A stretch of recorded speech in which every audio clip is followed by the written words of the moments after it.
Hi, and welcome to episode number 7 of What Sex Got to Do with It, with my favorite 84-year-old great grandmother, first time. Well, no, it's actually not first time author, right? No, this is I've written a lot more books than I've had published, but this is the third book I've had published by a Right. traditional publisher. Right. So, and now I'm kind of recalling a little bit that we talked about that in one of the earlier episodes. So you have to go back and see that conversation, folks. But this one's called Sex on the Brain. Why? Why? Well, because as a species, we certainly do have sex on the brain. I mean, in part that's because of our continuous sexual receptivity. That's one of the things that sets us apart from other species. I mean, but seriously, do we have to know about, I mean, I know I've heard descriptions when Donald Trump was president of his penis.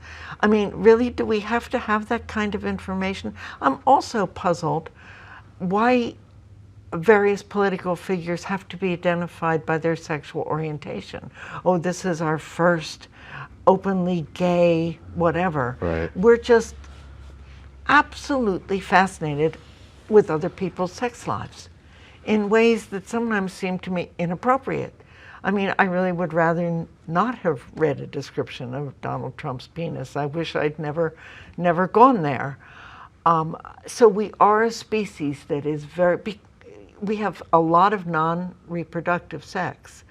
So, So the woman who's written a book with the word sex in the title yeah. is protesting our obsession with sex. I mean, what can I say? But the older I get, Len, I begin to feel alienated from my own species. Sometimes I look at us as if I'm a species from another planet, and I think, what is this species, Homo sapiens? Right. And there was an author that I really like, Adam Rutherford, who wrote a book called, it was first published in the UK. I forget what the UK title was, but when it was published in the United States, they changed the title to Humanimal, which I don't think is a very good title. He's the one who made the point of how much sexual activity there is that does not result in babies. So we're much, much, much better at having sex without having children than we are at having sex and producing offspring. So there's a lot of sexual behavior that's unrelated to reproduction in humans. So, well, that's interesting. So, do you think that is a function of birth control? No. Ooh, interesting. No, not at all. But we would have more babies if there wasn't birth control, though, right? I'm not sure. The women I interviewed introduced birth control use when they met a man with whom they wanted to have children. It's like that was the moment when they suddenly could picture themselves pregnant when they first began to think babies, and then they initiated birth control. So then were they not having sex then before? Oh, they were having sex. But then yes. how were they avoiding having kids if they weren't Well, using? that's, for me, my explanation, the high self-esteem that accompanies ovulation. But I don't really know. I mean, that's really a wild speculation on my part, so I shouldn't even talk about it. But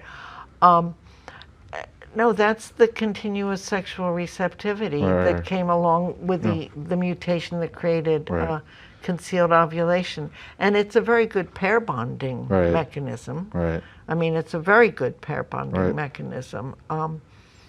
So it definitely has, it's advantageous. But we are, as a species, we have a lot of sexual activity, totally disconnected from reproduction, except that if it helps create pair bonds, then it contributes to the successful rearing of the children that you have. Right. So, there's just certain words I can't put together in a sentence, And I didn't imagine the conversation going here at all. Sorry about that, Len. So I'm going to ask it in a way without putting together a certain sequence of words, but you'll know what I'm talking about. Well, I'm bracing myself over here. So why is it you felt compelled to read a description of a certain ex-president's genitals. I, Because me, it's like if I saw that, it's like there's no way I'm reading that. I'm just not gonna read it. I'm a compulsive reader. I subscribe to a lot of the Atlantic, to Harper's, to the New Yorker. I subscribe to 3 national newspapers. I skim through them quickly Yeah. every day. So I just get exposed to a lot of information, and that whole Stormy Daniels Yeah. saga. Right. That's she's Right. the one that came out with the Right. description. I wasn't reading to get that description. It Right. just happened. It just happened. It just Yeah. happened to be Before you do it, the before, words. and then I I'm got thinking, you. oh I got you. Before God. you know it, that There- paragraph is in front of you. I know. and I am always curious about things. I mean, in Yeah. all those magazines, Yeah. newspapers, etc., Yeah. that I scan and read every day, I get it. I'm very interested always in anything related to courtship, reproduction. I get it. So I get exposed, Yeah. yeah, Well, because I'm just interested in Yeah, that stuff. I think if I were reading a story and I wasn't expecting that, but then that was the next paragraph, I wouldn't be able to skip it, and then I have an image in my mind that I'm stuck with, and I guess I need some kind of a drug, so that way. Okay, now I'm going to tell a story that I'm glad my son will not be watching this. Talking about always my interest in courtship and reproduction and genetics. When I was teaching school, when my son was a toddler, he was not yet in school. I'm glad a friend of mine was the one who babysat him while I was off teaching. So he was out playing with the other kids in front of the house, and there was a ditch along the road. It was a road with no traffic. This was when we lived outside of Kansas City. We were in Missouri. And someone had thrown a pornographic magazine into the ditch. And my friend Vera, who was the babysitter, she came out and saw the kids with that magazine. She said, "Oh my goodness, give that to me. I'll throw it away." And Craig, my son, said, "Oh no, you can't throw it away. You have to save it for my mother. She's really interested in stuff like that." So there we have it. So how old was he then? Oh, preschool. He wasn't yet in school. Save it for my mother. She's really interested in stuff like that. So I'm so glad if it was a friend, because anyone else would not have relayed that story back to me. Vera and I found it hysterically funny. But that's just an indication. Even my kids picked up on the fact, I don't know, just interested in courtship in all species. Right. Really, I always was. Yeah, no, I got you. And yeah, I mean, like I said, I get the context, read if you, and I think finally I've met someone who I think has more curiosity than I do. Or the wrong kind of curiosity. No, there's nothing wrong about it at all. And then and it's more of my we'll just leave the rationale behind. So coming to the beginning of the chapter, you say that most of them say that while women should have the same opportunities as men to work or participate in politics, they should do more homemaking and child rearing. And that leads me to ask you, what kind of homes you think we would have, and how would children be different if the roles were reversed, if men did the homemaking and child rearing? Well, and of course, increasingly, I mean, there are men who you described as what, house husbands? Is that what they call themselves?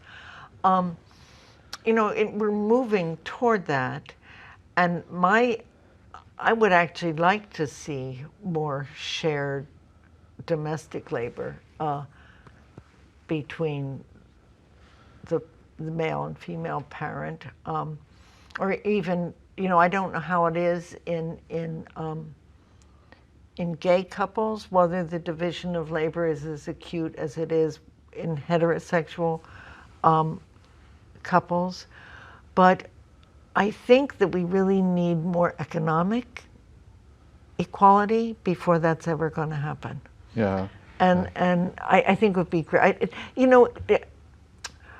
Go back. You don't even know, when we were more an agrarian economy, there was more shared labor between men and women then. Right. And like women would be out in the fields, the children would come too. So women, I think, had more power in a way in those kinds of communities. Now where we work away from home, and we'll see after this the quarantine and the Right. pandemic and people working from home. Yeah. I think the general consensus is, though, that has been much harder on women Yeah. than it Yeah. has on men. Yeah, it makes me wonder if there are any studies, on gay couples, and division of labor in the household. There have been, but I'm not. I mean, again, in reading all these things, I Yeah. skim through. I'm not confident enough to describe the Right. results. Yeah, generally I find in relationships, that people do the role in the relationship that they are good at or that they prefer. And so the division of labor generally isn't equal. If you really say, oh well, you put this amount of time into effort, or so like time multiplied by effort, for all the things that are done in a relationship aren't going to end up being equal. They're not going to be completely equal, Uh-huh. and But not even close. So I'm not even saying that it's not equal, but I'm thinking it's probably not even close, so that one is just going to be good at certain kinds of tasks that have either require greater effort, or more time, or both, so that's just my hypothesis.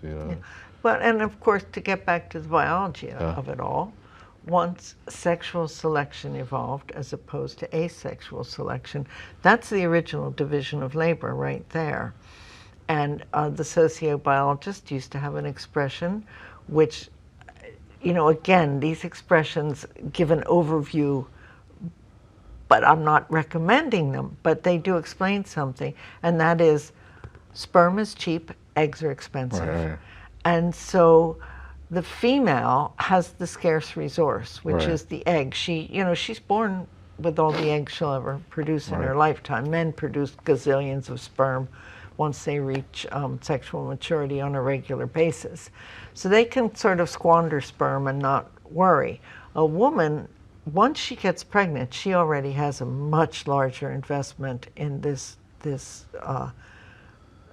little embryo.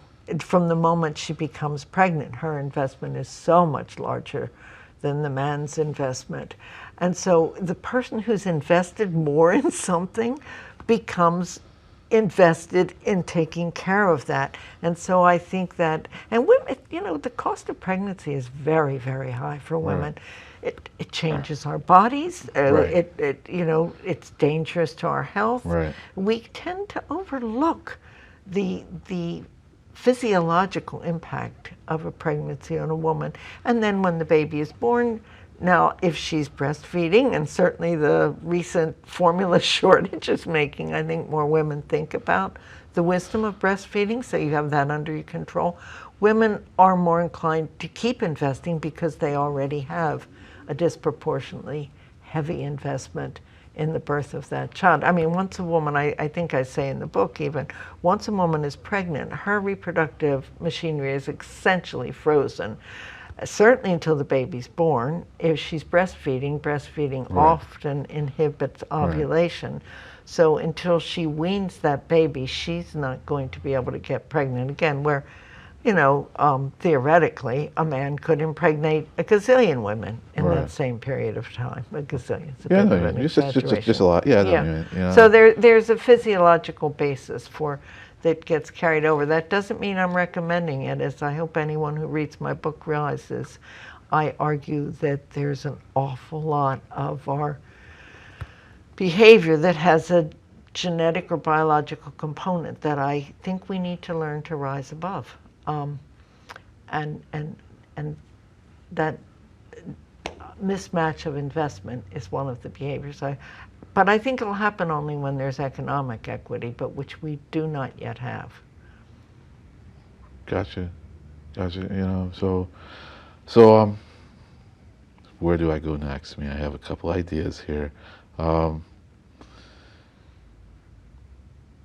I did not check your footnotes on this, so I could very well answer this question myself, but just for the sake of conversation, you end one paragraph by saying, why do men need women? And you say perhaps they need them as much for conversation as they do for sex. Was there any research behind that? Or? No, I was quoting one of the women that I interviewed, actually, Right. who felt that that long quote was actually taken from my dissertation, is Yeah. what that was taken from, was one of the women I interviewed who, she and her husband had a very tight bond. Uh-huh. They were both pretty sexually adventurous, but she felt the thing that kept her husband bonded to her was the fact that he could talk to her and be vulnerable in a way that he could not with anyone else. And she felt that conversation that was a more compelling bond than even sex in her case. And they had a pretty lively sexual relationship. So, but yeah, Yeah. I remember that woman. She was just perfectly convinced of that her husband remained faithful to her. She didn't worry about him wandering because she knew that he loved to talk to her, and that she was able to hear him and not judge him. And yeah, I remember earlier you had alluded to different conversational styles between men and women. Yeah. And so this sort of, when I was skimming through this chapter before coming up here today, I thought, oh, that kind of harkens back to the question that Len raised before about whether there are different sort of language, conversational styles between men and women. That woman certainly felt Right. that there were. You know, I'm just gonna go for it Go for it. because this chapter is all about sex on the brain. And so you can't just say, they had kind of lively, adventurous. What was the nature of? I'm not going there. Because we don't know who they are, No, So, no, so no, no. okay. I'm not. I'm still not going there.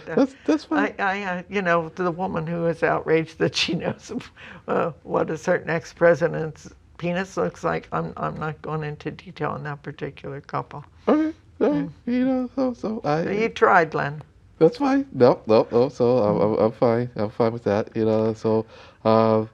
So now I need to change my gears a little bit. Yeah. That's So 84-year-old great-grandmother. Yeah. Surprised you. She does have her limits, right? I have the occasional boundary. My grandkids would not necessarily agree. My one little granddaughter used to say, "Oh, Bamboo, you're so inappropriate." that's totally fine. And actually, I mean, I just trying to pick out me from. So we actually kind of discussed this a little bit earlier. You talked about how the species should try. Well, we have to, as you say, if we become so clever, we figure out how to outsmart this evolutionary push. We have effectively guaranteed our own extinction, reproduce or die. So. If we never have children, if we completely rise above Right. that push to have children, then the species will end. Right. If they're, and I'm not saying that you have to reproduce. I hope people don't misunderstand me on that. I Right. think people have lots of value.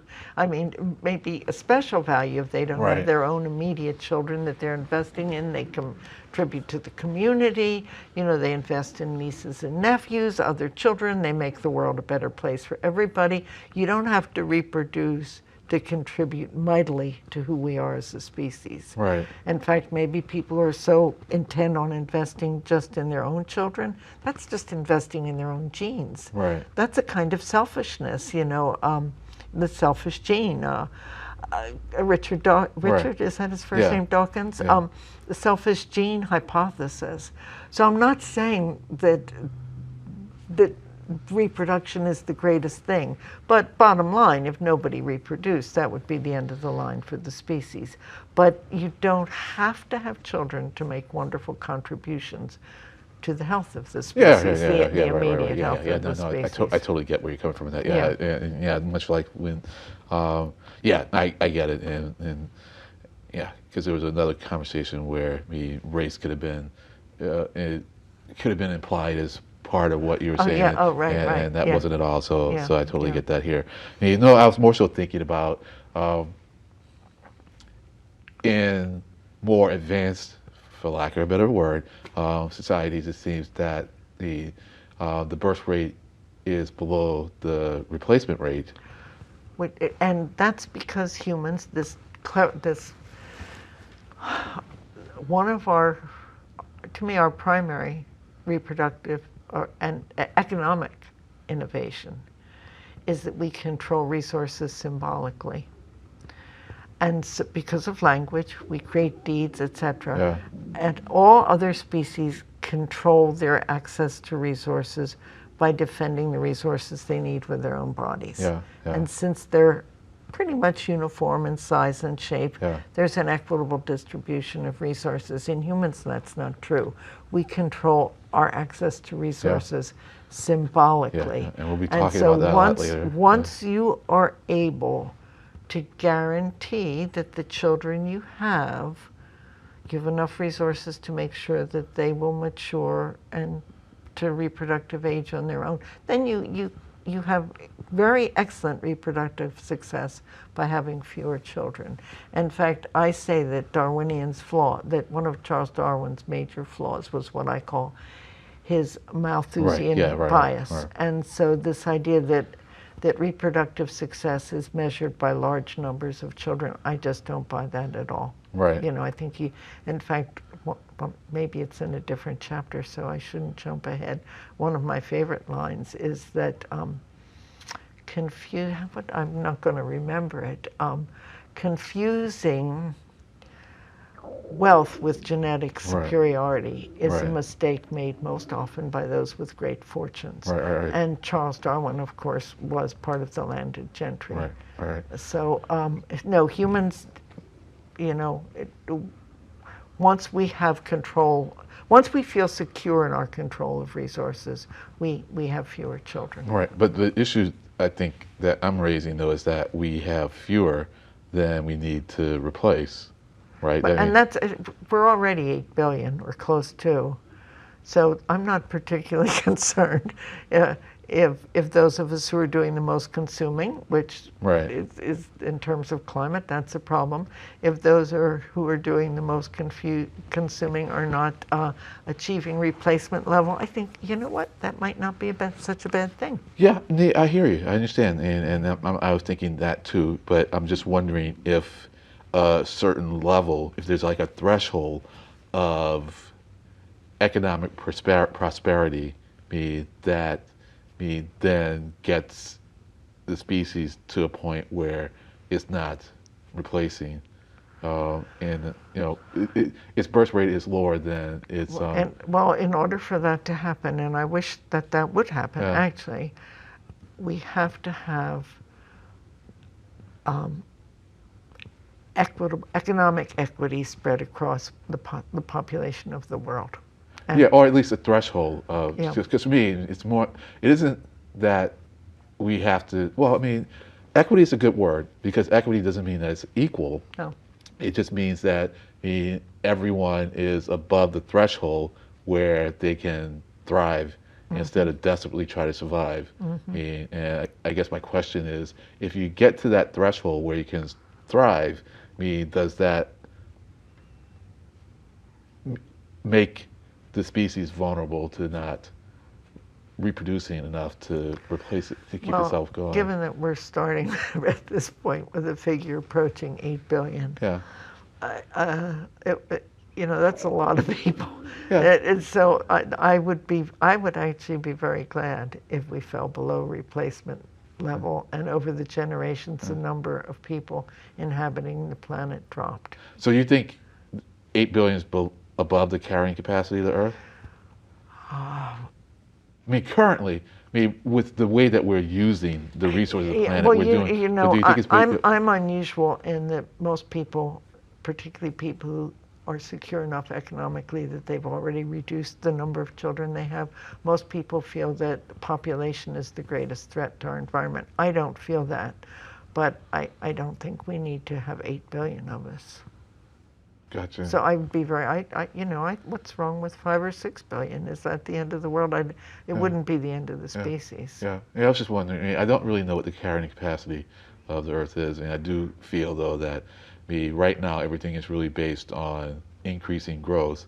Just in general economics, at least in capitalistic societies, it's like you are compounding your growth, and compounding just doesn't work. Anytime you start compounding, eventually you're going to run out of resources because you're just growing You're- too fast. So, to a certain extent, you want to transition from a compounding growth rate to a linear growth rate. But even that gets you into trouble. So at some point, you're going to need to just flatline. You're going to say, this is the limit that we can handle, and you just Some of the aim for. younger environmentalists are challenging this notion of growth economies. Yeah. Why do we assume that we need a growth economy? And I'm kind of with them on that. Yeah, I'm kind of with them on that. And so me, I like to know what we think is the carrying capacity, and then work from there. And when you're talking about carrying capacity, as far as I'm concerned, you don't just talk about humans. It's also our impact on other species. Yes. So, Yeah. When we reach a certain level of numbers of people, we really are negatively impacting on other species, and we need those other species more than they need us. I agree. Let's face it, we need the honeybee a lot more than the honeybee needs us. That's true. That's very true. Yeah, definitely true. Yeah, we need the fish, and yeah, I totally agree with that. So what I've been doing is teasing people as to what the next chapter we're going to cover is going to be called, and it's going to be chapter 8, First Words, the Evolution of Language. My favorite. You kind of hinted at it, and we're about to take off in terms of where the plot of this book has been leading us. And so yeah, nice I love that chapter. I love to, obviously, somebody who talks as much as I do, I love to discuss the evolution of language. Yeah. And on that, folks, come back for episode number 9. Thanks for watching. I hope they're all having as much fun as you and I are, Len. Well, I think you didn't meet her, Cheryl. She works here.